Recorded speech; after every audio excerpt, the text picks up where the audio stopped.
What's going on, guys? Nick Lesagore here, Exit 12 Homebrew in the house, in the basement of Exit 12 Homebrew, doing something a little bit different today. Not quite homebrewing, but maybe it's homebrew adjacent. So I recently decided to purchase hops, and not just hops, but first year hop plants. I am so pumped to try these out. I've never grown my own hops before. I purchased 4 plants and I got 1 for free, which is pretty cool. And so I'm really excited to try out these hops. I've never used these hops before. They're from Michigan, and everything I've read about them would tell me that they could go pretty good in some New England IPAs. So we'll see. These are first year hop plants, which means that they're not rhizomes, which means they've already kind of given a yield last year. So the hope is you pay a little bit more money for these first year hop plants, but hopefully you get a higher yield than you normally would with rhizomes the first year. And so in the process of making that purchase, I decided, what am I going to put these hops in? I needed to figure out what I was going to do in terms of the vessel with which the hops will live for the next 3 to 5 to maybe even 7 years. And I came into some nice half-barrel Jack Daniel's used planters. And so for $48 a piece, I picked them up. I got 4 of them, and in doing my research, I found I needed to figure out a way to, this is oak wood, so I needed to figure out a way to preserve these barrels, because if I don't, they may only last 3 to 5 years with, the New England winters that we have here. And so in doing a little bit more research, I could have, because I like to grow, I have a nice little garden oasis in the side yard. I like to grow organically. I don't like to use, fertilizers that have pesticides in them and things like that. And so in doing my research, I found a few different options. And one of those options is tung oil.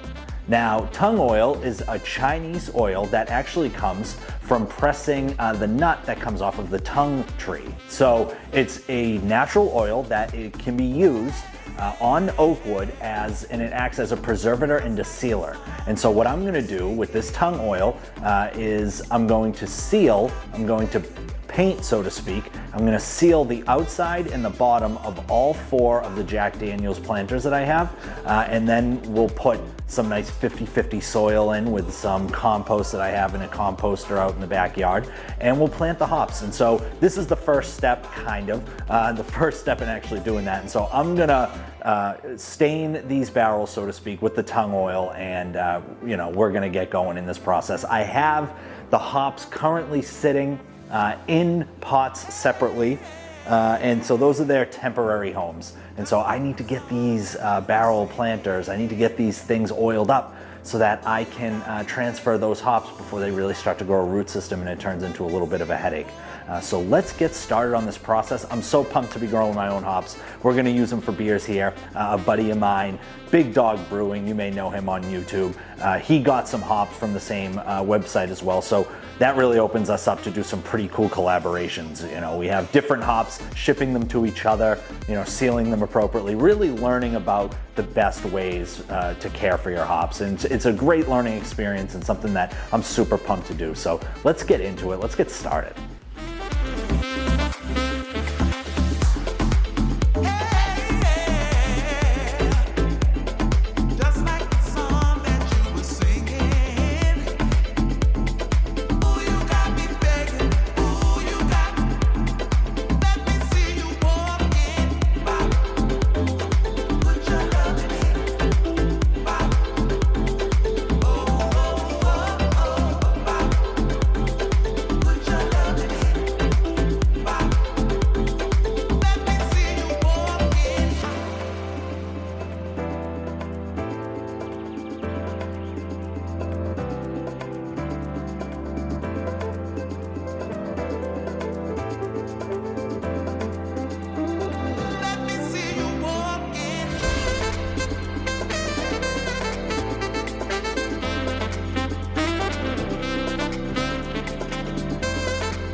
All right, 1 coat in on the first barrel, and as you can tell, it darkened it up quite a bit. It's going to take about 2 days for it to actually dry before we can even think about putting on a second coat. In comparison, that's what it looks like not cured. So, pretty big difference. But we're well on our way. The first coat has been completed on all 4 barrels. Took me about, I'd say, 35 to 40 minutes per barrel. My foam brush started to kind of lose its tip a little bit, so I'm gonna have to purchase a new foam brush, a few actually. And then the bigger foam brush I had actually snapped and broke, so I was down to one smaller foam brush, so it did take me a little bit longer. But the first coat is on. The tops here, there's some oil that's pulled a little bit that I could clean up, but I'm gonna give it 24 hours, see what happens. But the first coat is on, and we're well on our way. Just gotta add one more coat, flip these babies right side up, paint the very tops, the lids basically, let it dry for a few days, and then I'm gonna pop these bad boys outside and I'm gonna figure out the trellis situation. All right, let's put it into perspective and show you 3 different stages that we're at. This barrel only has 1 coat on it, and it's dried. This barrel is done with 2 coats, and it is in the process of drying. And this barrel just got its second coat.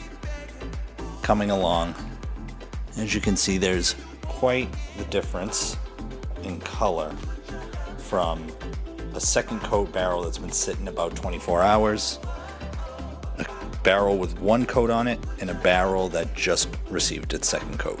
Really such a difference in the color. That is what the tongue oil looks like, and we are very much well on our way, almost completed. All I have to do is throw a second coat on this barrel, let these barrels dry. Thankfully, today is Thursday. Thankfully, it's going to be in the 80s Friday, Saturday, and Sunday. I'm hoping that these barrels down here with the windows open in the brewery, I might even put a fan on them, but I'm hoping that these 4 barrels, this barrel has a second coat, and that's in the middle of drying as well. I'm hoping that these barrels will be fully dry by Sunday. So we'll see. Hopefully by Sunday or early next week, I can put these barrels out. I can train, get my setup ready to train the hops, and I can get some 50-50 soil to put in these bad boys. All right, it's been 2 weeks, technically probably about a week and a half, since I put the 2 coats of tongue oil on the 4 barrels that I have and that I'm planting my hops in. And the tongue oil, and I read this a lot, is that the tongue oil takes a while to dry. So that was my biggest barrier to completing this project, for the most part, is waiting for the tongue oil to dry. So that was a bit of a process, but we're ready for the next step, and that's gonna be drilling some holes. I'm actually relatively surprised that these planter boxes, these barrels, didn't come with holes already drilled in them. I know that's probably technically not what Jack Daniels does, but maybe for the Tractor Supply Company to throw, maybe 5 or 6 holes in the barrels. But I'm gonna be doing it with a 1/2-inch drill bit. I did talk to my guy, Dave Big Dog Brewing, and he did something very similar. We have the same barrels, so I'm gonna be trying that. One piece of advice he did give me, as somebody, as people know, I'm not like the Bob Vila of home brewing. I'm kind of handy, but mainly with homebrew things. So the one thing he did tell me was, the piece of advice he gave me was not to drill too close to, like, on either side of the piece of wood, or too close to the corner, the corners of the bottom of the barrel, because you don't want to crack the wood. You want to have some nice clean holes drilled. So I'm going to try my best. It's going to be a little bit of a process, but either way, I'm excited to continue the next step. I'm really dying to get these hops into these barrels and to get them strung up. So let's continue on with the next step.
Okay, the drilling is complete. As you can see, some nice 1/2-inch holes. Pretty simple. I really didn't cover it. Not sure I even had to, but the reason why I was drilling holes in these what are going to be pots to house my hops is because you need some sort of filter to let the water, the excess water, drip to the bottom and out of the pot. So to do that, it's best to drill holes, and then, you know, I know Dave added some like pea stone and then some sort of padding. I don't know if I'm gonna do all that. I think the holes might be good enough, but maybe the soil is a little too compact, and if the soil's compact, it'll be even harder for the water to really filter all the way down to the bottom of the planter.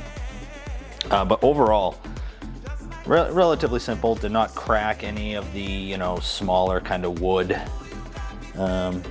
As you can see, that was a little bit close to the edge, but I mean, as long as they're really kind of, you know, put together, these barrels are put together really well. So I wasn't overly concerned, but it's good to see that it's all done.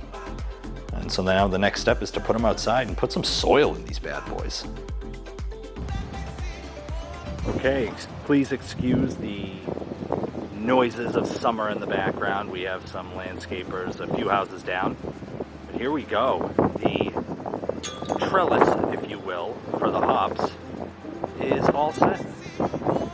Had Daddy Olesagor come over and help your boy out. These are 12-foot 4x4s, pressure treated, so they should last a while.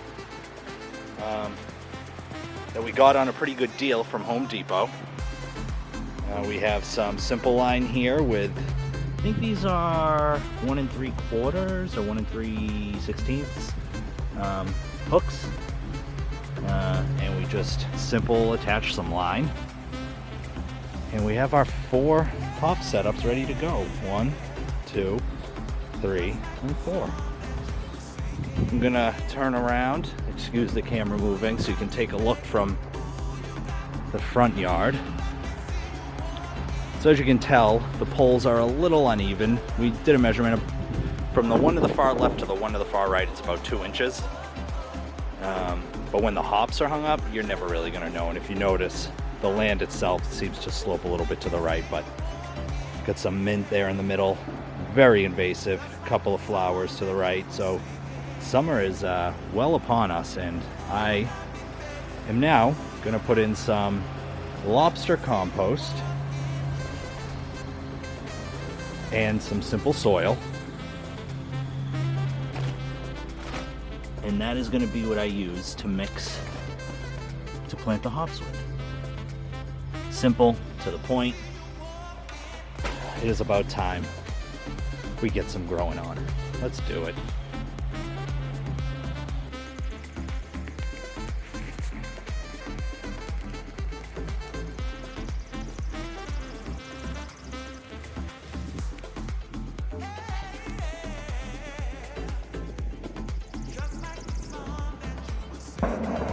Okay, it's been a few weeks.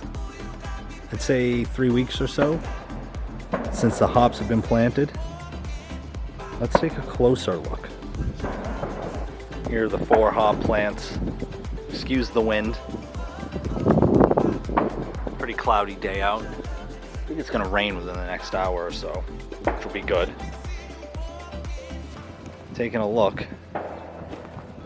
As you can see, there's definitely some pruning that has to happen, but we got some climbing. How cool. It's pretty cool to see these hops start to go. This one grabbed on. Get rid of that. You know, some of them you have to kind of help guide a little bit.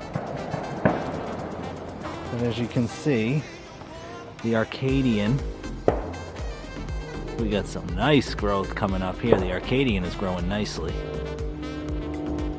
What I might do, looks like we got 2 vines here that are that have interlocked a little bit.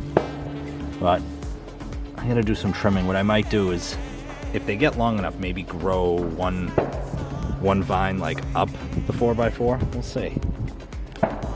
Again, I mean, for what it's worth, this is the Hartwick.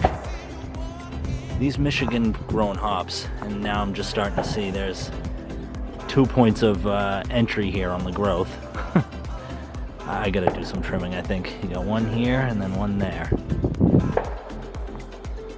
But they look nice and green, nice and healthy. The one that's kind of slowed down a bit is the Columbus, which is fine. A little bit of growth here. And that's fine because what I really wanted was these Michigan hops.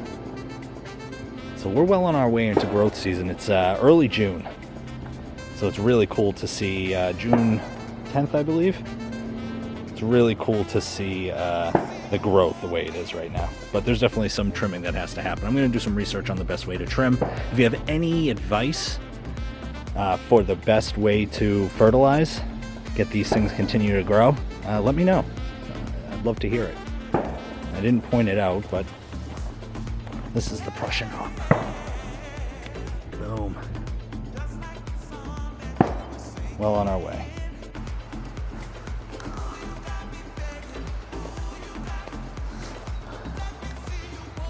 All right. So I did a little research. Thank God for Google. And as a first-time hops grower, there's plenty of resources online that can help you out as it relates to trimming your own hops. But what it said was to leave 3 or 4 of the longest vines, and then you want to cut the rest. And what that does is it allows the plant to place all of its attention on the 3 or 4 vines that are currently growing, which would hopefully promote further growth and more yield.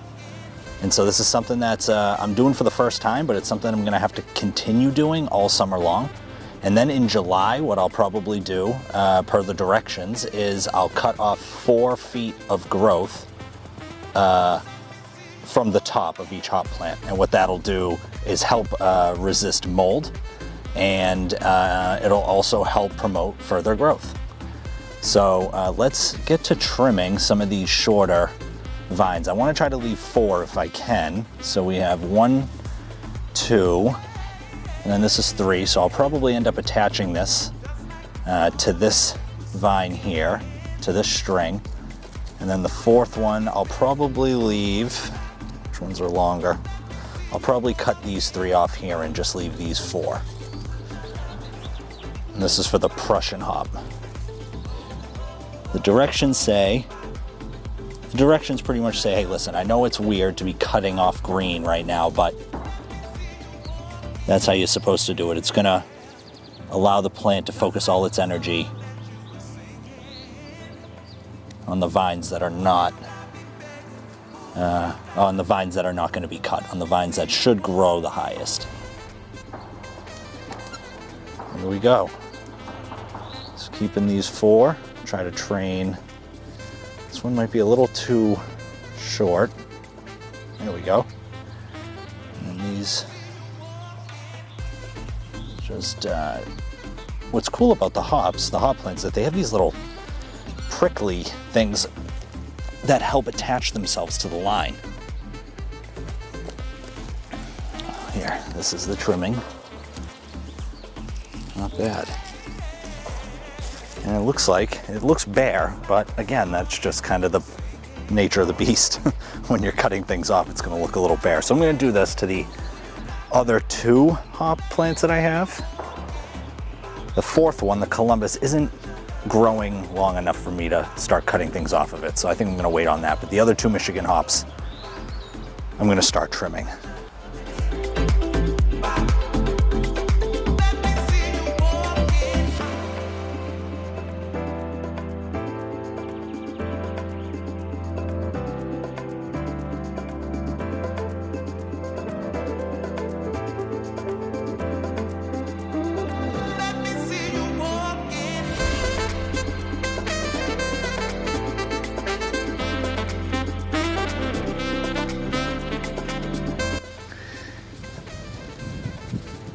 You have to be really careful about doing this.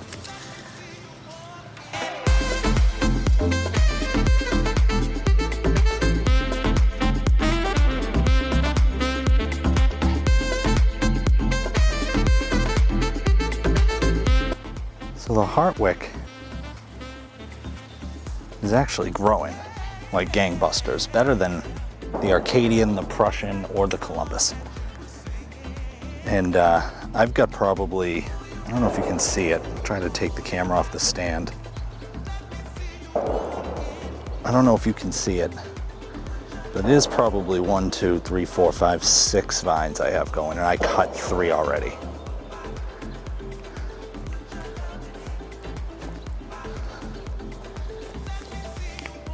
So there's actually 2 attached to here. 3. Here's number 4. And then 2 here, 5 and 6. I don't want to cut 2 more off. I want to see where the growth goes. It's pretty much a race between this guy and this guy. There is this second one here, but I don't know how confident I am in that. Boring stuff if you're not into gardening or growing your own hops, but really captivating if you are.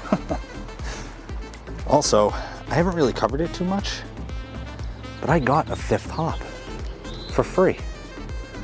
Great Lakes Hops sent me a Mount Hood that is up there in that pot. I only got 4 barrels because I only wanted 4 hops. So what I'm gonna do is get some twine and run it along my railway here. Run it along the railing for the deck, and I'll train those hops and see what we get for growth out of the Mount Hood. Guys in the Homebrew Club convinced me to keep it, so that's what I'm gonna do. But overall, as you can see, hop growing is going fantastic. This was an amazing project. What I plan to do next summer is stain with tung oil these 4x4s. And then what I'll probably do next year is get some better twine. This is just string I got at Home Depot, kind of on a whim, so I might get some better twine to wrap around, but we'll see.